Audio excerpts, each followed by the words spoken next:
Hello दोस्तों, welcome to my YouTube channel. Bharat के 3 दिग्गज IT company TCS, Infosys, Wipro के बारे में बात करने की कोशिश करूंगा, जिसमें मुझे लगता है कल सोमवार को जब बाजार खुलेंगे तो इसमें भारी गिरावट की सिचुएशन आपको नजर आ सकती है। जी हाँ, तीनों स्टॉकों में, इवन यहाँ पे पूरे के पूरे आईटी पैक में भारी गिरावट की सिचुएशन दिखाई दे सकती है, क्योंकि यहाँ पे जो 2 दिन से मार्केट में थे उसी में यहाँ पे बहुत बड़ा ट्रिगर अमेरिका की तरफ से आता हुआ दिखाई दिया है, जिसके चलते मुझे लगता है आईटी शेयरों में कल धुलाई हो सकती है। तीनों के लेवल टारगेट आपके सामने प्रेजेंट करने की कोशिश करूंगा और तीनों में बाय ऑन डिप्स की अगर आप रणनीति रखना चाहते हो यहाँ पे लॉन्ग टर्म के लिए, तो यहाँ पे कहाँ पे अच्छा मौका बन सकता है वो भी आपके सामने प्रेजेंट करना चाहूँगा। और इंट्राडे में भी अगर आप सेलिंग और बाइंग करके पैसे कमाना चाहते हैं इंस्टॉन स्टॉक में, तो भी आप कमा सकते हो इन लेवलों को वॉच आउट करके। तो सबसे पहले बात करना चाहूँगा कि यहाँ पे ऐसा मैं क्यों बोल रहा हूँ कि तीनों की धुलाई हो सकती है।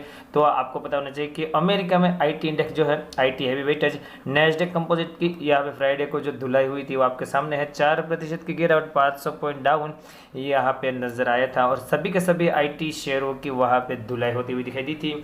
इसके पीछे के कारण बताऊँ तो इसके पीछे का कारण है जो जेरोम पावेल है, जो कि अमेरिकन फेड के चेयरमैन है, उनकी तरफ से हॉकिश कमेंट्री आती हुई दिखाई दी थी। उनकी तरफ से यहाँ पे कंटिन्यूसली जो इन्फ्लेशन का ऊपर वार्निंग आती हुई दिखाई दी थी और इनकी तरफ से ऐसा भी सिग्नल आया है कि यहाँ पे जो इंटरेस्ट रेट है उसको लगातार हायर किया जाएगा जब तक इन्फ्लेशन कंट्रोल में नहीं आएगी, और यहाँ पे मॉनेटरी पॉलिसी को जितना हो सके वो टाइटेन करेंगे। इस तरह की बेरिश कमेंट्री आई, जिसके चलते डो जोन्स में भी 1000 पॉइंट की गिरावट, नैस्डैक में 500 पॉइंट की गिरावट दर्ज की गई। और सबसे ज़्यादा जो पिटाई हुई वो आईटी शेयरों की हुई, क्योंकि यहाँ पे अगर इंटरेस्ट रेट हाइक रहेंगे तो कहीं ना कहीं यहाँ पे रिसेशन का फियर यहाँ पे आगे आपको दिखने को मिल सकता है। इन खबरों के चलते यहाँ पे आईटी शेयरों की मुझे लगता है सोमवार को भारतीय बाजार में भी धुलाई संभव है।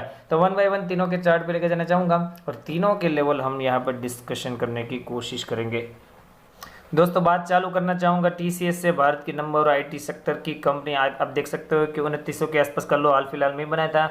उसके बाद गजब बाउंस बैक हुआ, 3450 का हाई बनाने के बाद इसमें गिरावट की सिचुएशन चलती हुई दिखाई दे रही है। मुझे लगता है आपको मंडे को जो लेवल वॉच आउट करने वाला होगा वो 3200 का है। अगर ये 3200 के नीचे ही खुलते हैं तो फिर आपको ये 3200 का लेवल एज ए रेजिस्टेंस के तौर पे काम करते हुए दिखाई देगा। और अगर ये 3200 के ऊपर खुलने में कामयाब रहता है कल भी, जो कि 3220 पे क्लोजिंग हुई है, तो आपको यहाँ पे 3200 के आसपास सपोर्ट मिलने की उम्मीद है।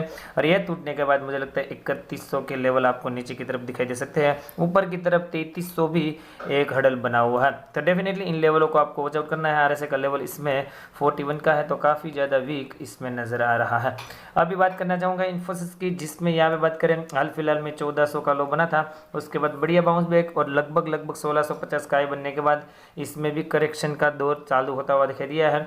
1520 पे क्लोजिंग है। मुझे लगता है 1505 से लेकर 1500 का जोन है वो अपने आप में सपोर्ट जोन है। अगर एक कल इसके नीचे खुलता है उसके बाद 1500 1505 रेजिस्टेंस बन जाएगा। अदरवाइज इसके ऊपर खुलता है तो एज ए सपोर्ट के तौर पे काम कर सकता है। 1500 के नीचे सस्टेन होने के बाद 1470 तक की डाउन साइड मूव इसमें एक्सपेक्टेड है।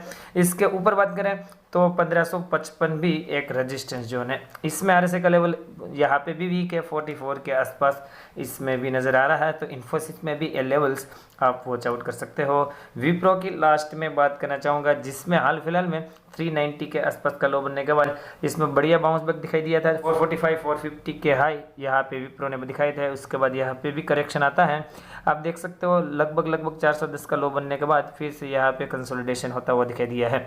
410 अपने आप में एक सपोर्ट है। अगर इसके नीचे खुलेगा तो डेफिनेटली आपको 395 तक लुढ़कता हुआ ये दिखाई दे सकता है।